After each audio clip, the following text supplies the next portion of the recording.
Hello friends, welcome to my channel Science Backbenchers. Today I will be teaching gas chromatography. So first of all we'll be knowing about chromatography. So chromatography is a separation technique in which we use to separate the sample components on the basis of applying it the gas. यानी gas के application के through हम लोग sample जो provided है जिसको अलग करना है उसके कंपोनेंट को अलग करेंगे गैस के हेल्प से. तो here we are having a mobile phase.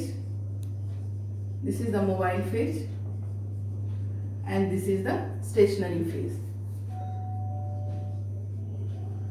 Stationary phase,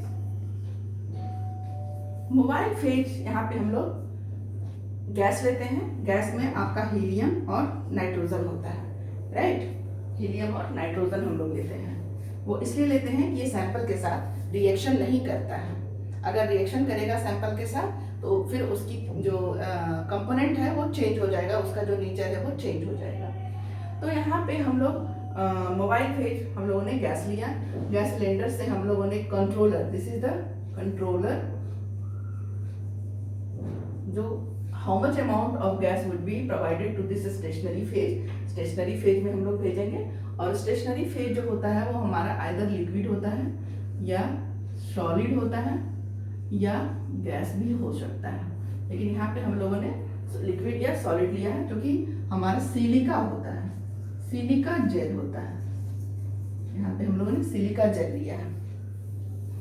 अब यहाँ पे ये जाने के बाद ये सैंपल के साथ मिक्स करेगा और यहाँ पे आपका एंटर कर जाएगा इसके साथ, ठीक.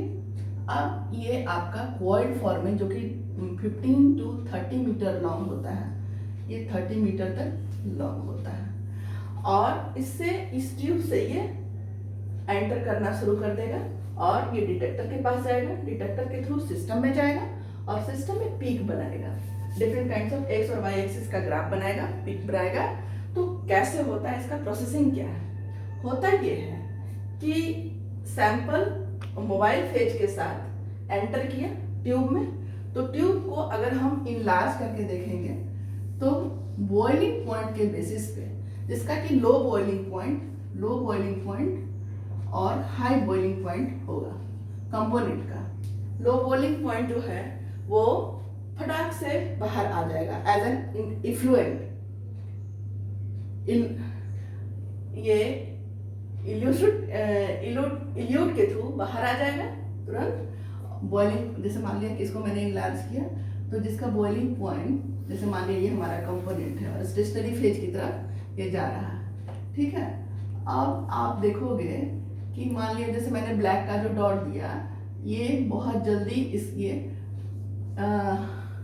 इल्यूएंट के तौर पे बाहर आ जाएगा.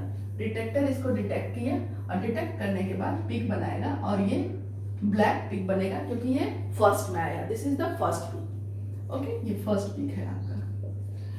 और सेकंड पिक में जिसका कि हम लोगों ने क्या किया कि अब इसको जो ये कंट्रोलर है, कंट्रोलर के थ्रू बॉइलिंग पॉइंट इसका भी, रेड वाले का भी हम लोग इंक्रीज कर देंगे. तो इंक्रीज करने के बाद क्या होगा कि ब्लैक के बाद रेड वाला इफ्लुएंट होगा, रेड वाला बाहर आएगा. तो ये हमारा सेकंड पिक जाएगा. This is the second peak. तो on the basis of boiling point के बेसिस पे हम लोगों ने इसको कंपोनेंट को अलग अलग कर दिया. यानी गैस क्रोमेटोग्राफी कैसे वर्क कर रहा है, on the basis of boiling point. अब हम लोग इसको retention time of the sample के बेसिस पे भी यहाँ पे क्रोमेटोग्राम बनाएंगे. This is our chromatogram. आप देखिएगा कि जैसे मान लिया कि ये आपका ओवन है, ओवन में जो सैंपल था कितनी देर रहा, तो वो उसका रिटेंशन टाइम होता है. तो रिटेंशन टाइम पे आप देखोगे कि जो सबसे पहले बाहर आया तो यानी उसका रिटेंशन टाइम कम था. जो कंपोनेंट का जो सबसे पहले बाहर आया उसका रिटेंशन टाइम कम था, तो वो सबसे पहले बाहर आया. तो ये हो गया आपका फर्स्ट पीक. और जो सबसे बाद में आया तो वो हो गया सेकेंड पीक.